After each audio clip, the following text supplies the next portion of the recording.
Hello, and welcome to Intention Tuesday. I am Kimberly Crawford, your 10 a.m. host, and today we're gathering together to practice intention number 37.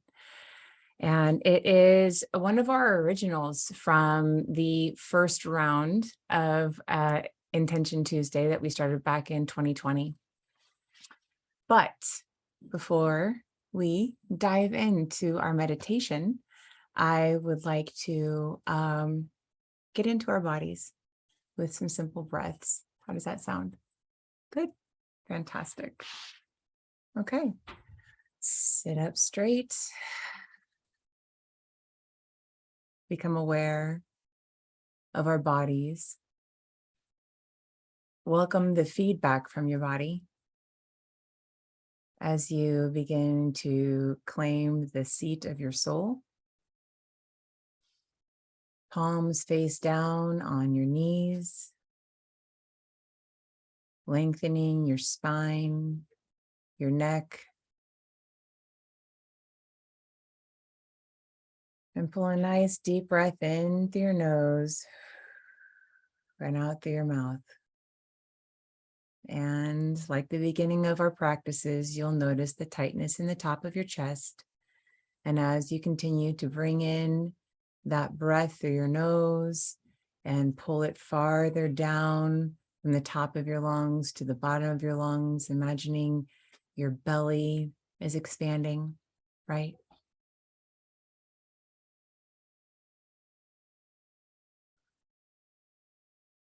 Fantastic. Continuing to deepen your relaxation with this breath. Staying focused, staying in your body, even though you hear the ambient sounds in my house or in yours.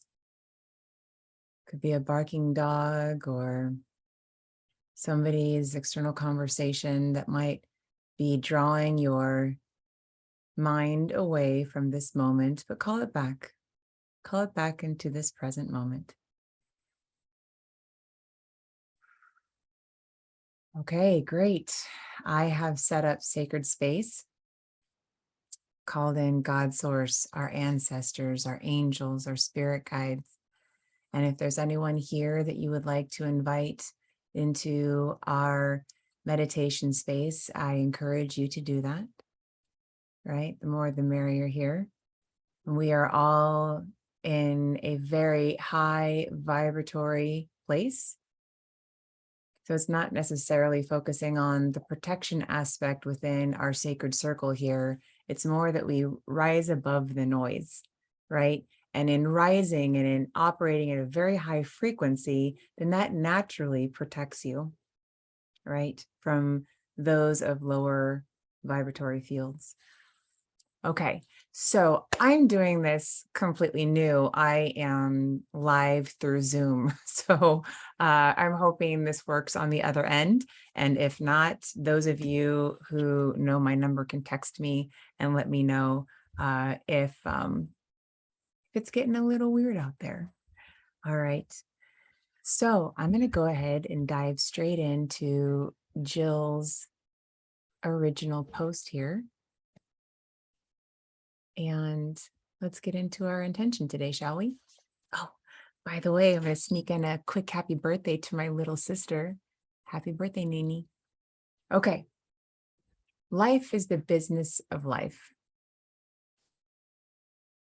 Carolyn Myss said, "When I catch myself sunken in deep anger or despair, instead of beating myself up for being there, I choose to step out of it consciously and appreciate the opportunity for growth. Moment to moment, we can change our vibration. We are in constant learning, constant co-creation. If we can wake up to the choice, then we can transform and move forward, led by our own organic divinity." Well, as you guys might have known throughout the years, Carolyn Myss is one of our favorites. She is an incredible teacher and has been at this game for a long time in regards to cultivating awareness and self-empowerment and encouraging us to be captains of her own ship, right? And she is not one of those fluffy braiding your hair and singing Ring Around the Rosies kinds of teachers. She's very direct and will hold your feet to the fire when it comes to getting about the business of your business. So what does this all mean? What does she mean by catching ourselves in anger or despair and looking at that as a growth opportunity? What does she mean by that we are in control of our vibration and constantly co-creating? Well, I believe that Jill chose this intention to remind us that we are in charge of our frequency. We are in charge of how we feel. We are in charge of the thoughts that we choose to pay attention to, right? Thoughts may randomly come in and it sometimes may feel like they're assaulting you, right? But you get to choose which ones that you feed, that you focus on, right? And that you bring into fruition, essentially, through the nourishment of your focus, the nourishment of your energy, right? So this mantra today is about accountability. It's about us Montessorians, we say freedom within responsibility, right? We have the responsibility to be aware.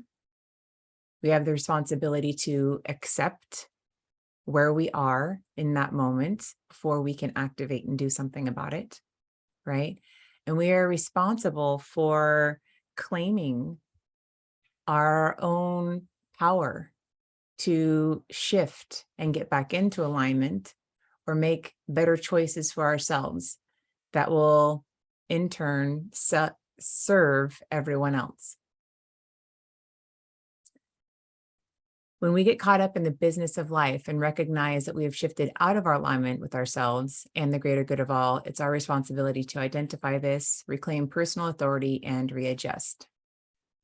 We are encouraged to become joyfully obsessed with becoming, not better versions of ourselves. We are being led to strip away the layers that distort who we have always truly been. It's one of the greatest gifts we can give to ourselves and the new world we are rebuilding together. Who we have always been is who we need to be now. We no longer need those layers that we thought were protecting us or saving us or shifting us into the better version that we aspired to be, which was usually more like somebody that we were trying to emulate that we thought probably had more control or more happiness or more stuff. But all along, the world didn't need a photocopy of somebody else. Source wanted to experience life through the amazing version that is you. So, getting down to the business of life, mantra number 37 is, I am the co-creator of my life. I am a source for my own transformation. Okay. With that being said, and thank you, Tina, for checking in. I'm glad it's working. Okay, I'm going to set the timer. And we are going to sink into this meditation.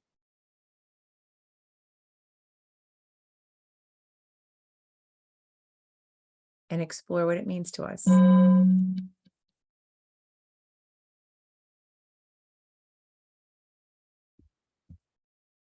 I am the co-creator of my life. I am a source for my own transformation. And I would also add my own transformation and the inspiration in transforming others. As we become joyfully obsessed with becoming the essence of who we are.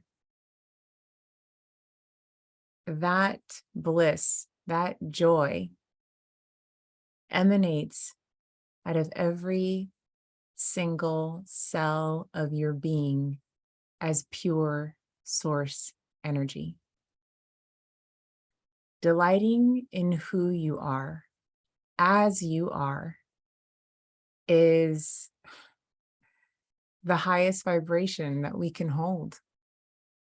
It is complete acceptance of the moment, of everything within that moment, and being able to see the light, being able to see the divine within everything without judgment.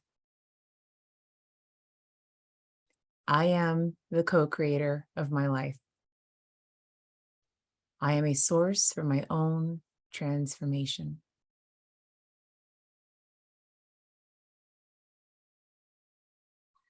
Continue to take those deep breaths in. Relax your shoulders.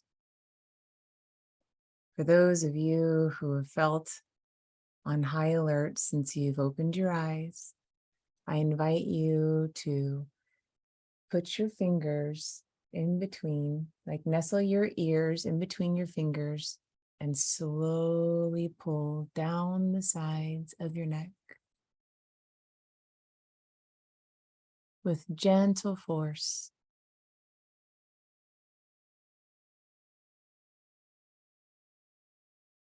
What this is doing is telling your body that you are safe. We must feel safe and secure before we feel inspired to create.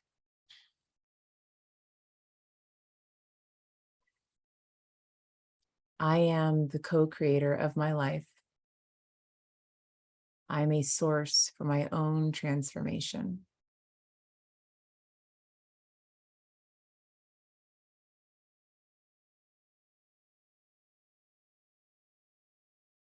Continue to soothe yourself. And maybe it's not your vagus nerve that needs support. It may be your third eye and your heart. It may need reassurance that you trust the information and that you activate that data, turning that into wisdom. That your infinite self is constantly guiding you and feeding you those golden breadcrumbs, and you trust it and follow directions. It's part of the co-creation process, is understanding that information that's coming in, trusting yourself, trusting the moment that you have everything you need to activate your desires. I am the co-creator of my life.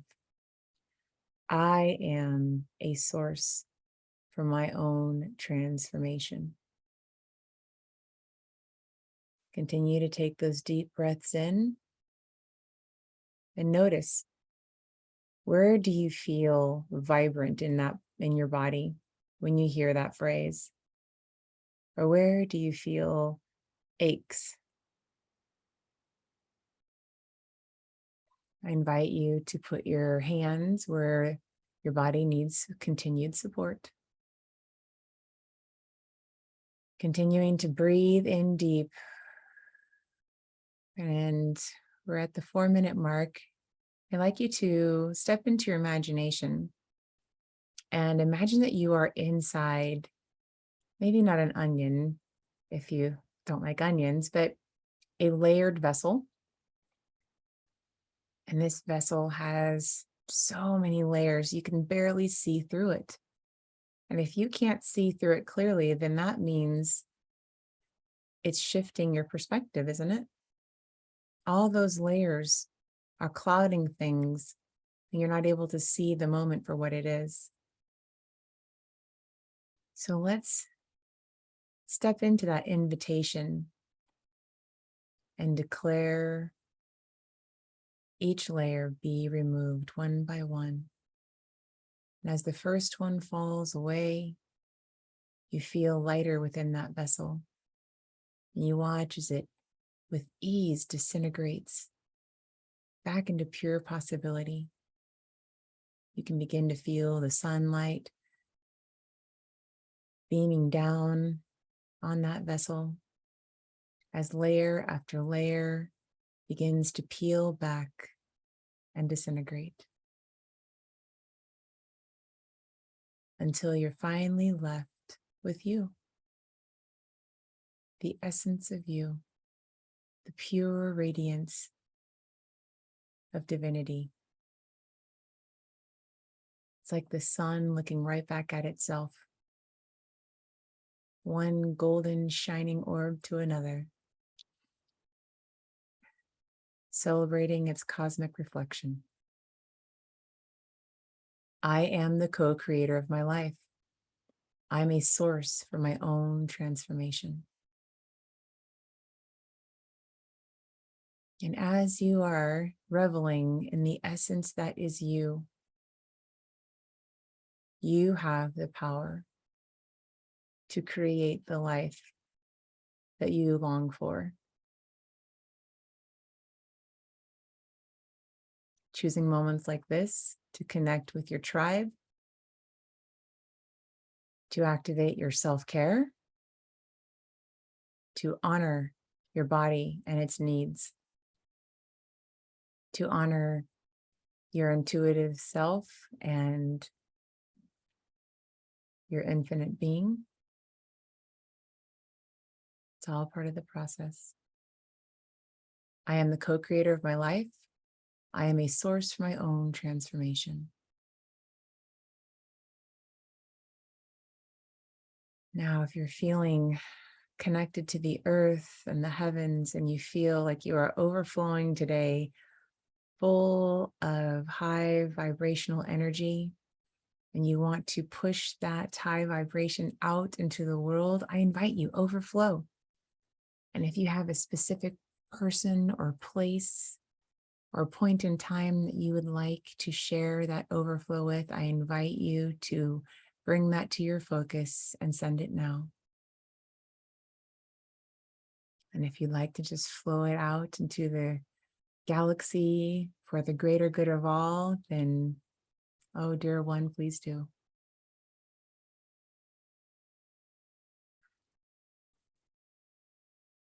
In our last minute together, I invite you to continue that expansion, allowing that overflow to move through you, knowing that you are not losing a drop of your own essence. As you overflow, you continue to just charge your own personal battery, full of abundance, infinite possibilities. And in these last 30 seconds, I'd like to call you back into your physical body. Clear and strong and steady. Wiggle your fingers and your toes. Taking those deep breaths in, pushing them out with a little force to really activate that vibrancy. Your last 6 seconds. Nice deep breath in, push it out. And that is the end of our 10-minute meditation today. I wanted to share one more quote. It's one of my favorites by the dear John Lewis. You are a light. You are the light. Never let anyone, any person, any force dampen, dim, or diminish your light. Study the path of others to make your way easier and more abundant. Lean towards the whispers of your own heart. Discover the universal truth and follow its dictates. Release the need to hate, to harbor division, and the enticement of revenge. Release all bitterness. Hold only love, only peace in your heart, knowing that the battle of good to overcome evil has already been won. Choose confrontation wisely, but when it is your time, don't be afraid to stand up, speak out. Speak out against injustice. And if you follow your truth down the road to peace and the affirmation of love, if you shine like a beacon for all to see, then the poetry of all the great dreamers and philosophers is yours to manifest into a nation, a world community, and a beloved community that is finally at peace with itself. So I leave you with that. Please come back and practice this meditation daily. Allow it to expand your awareness. Allow it to expand you into the essence that you already are. Know that I think you're amazing. I see you in all of your beauty, in all of your grace. Thank you for spending your morning with me. Come back and join Jill tonight at 10 p.m. It's the highlight of our week. Sending you all ease and grace. See you on the other side.